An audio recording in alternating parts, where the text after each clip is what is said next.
Hey everybody, I'm Green Havoc, and today on ESHQ, I'm going to be telling you about why the London Spitfire are going to win. So, look, London Spitfire are your Stage 1 champs, okay? That's great. They showed determination and resilience. Flipping that game, they were down 2-0 to the NYXL, and then they said, you know what, wait a minute. We're going to win this game. And that, for the record, was after they played a 5-game series versus the NYXL at the beginning of the day, and then they played the Houston Outlaws in the semifinals, and then they played the NYXL again, only this time they beat them. That's how many games in a row they played with borderline no break. These guys know how to play some Overwatch, okay? They made it to the Stage 2 playoffs. And yeah, they fell to the Philadelphia Fusion, but come on, the Philadelphia Fusion in Stage 2 were looking mighty fine. And we gave them a run for their money as well, because that's the kind of team we are. We are one of the best teams in the Overwatch League, and don't you forget it. Now, I know we slipped up a little bit. 5th place is where we ended up finishing, but with a map record of 102, 69, and 3. I mean, come on, son. 24 and 16. Look, the Gladiators have us, what, on 1 win? We have them on, like, almost 10 maps. So, we're going to take this game, okay? Look, Birdring sprained his wrist, right, in Stage 3. Made him play a little iffy in Stage 4. He's got that break. He's going to be coming back, and he's going to be refreshed. And guess what? Who was the MVP of Stage 1? I'm pretty sure that was unanimously Birdring. And Pine was popping off, and we still thought, man, this Birdring guy's, like, insanely good. Isn't he? And that's what the whole team is. Prophet is the MVP of the league as far as I'm concerned. Jonak's great. Fissure's great. But do you know a guy who plays more heroes than Prophet? Because I don't.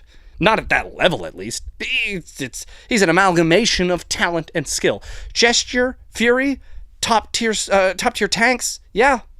I mean, Fury is going to be the diva going to the World Cup for South Korea. That's insane. Do you know how many good diva players there are in South Korea? And they picked Fury? Yeah, exactly. Thank you very much. And Badosin, low-key one of the best Zenyatas in the entire league. In fact, when Jonak talks about the people that made him want to play Zenyatta, he talks about Ryu Jae-hong and he talks about Badosin. So you're welcome, New York, because we inspired people. And as far as I'm concerned, look, what's the real reason LA Gladiators here? Like, what's the real reason they're here? It's because of Fissure, right? You're welcome. Come on, son.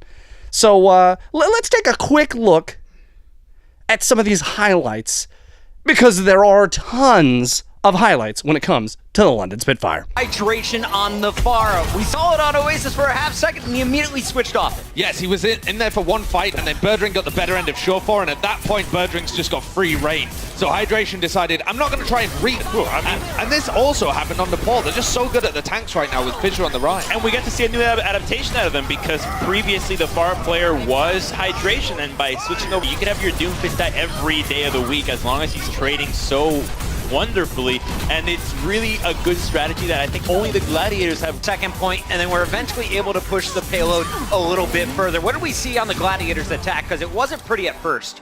That's true, but I think they just grinded all them sub in Hydration, and so he goes over to the Sombra and the support line, because they were causing so much trouble for everybody onto Fissure and nullify his ability to be aggressive. Absolutely, and it suits Fissure's playstyle to play a bit more aggressive, so understand the Lucio coming out with the Moira, of course. We saw that the Gladiators even looked for the Zenyatta and the Mercy on the Garden stage, but then they swapped over because they realized it's too passive, it won't work.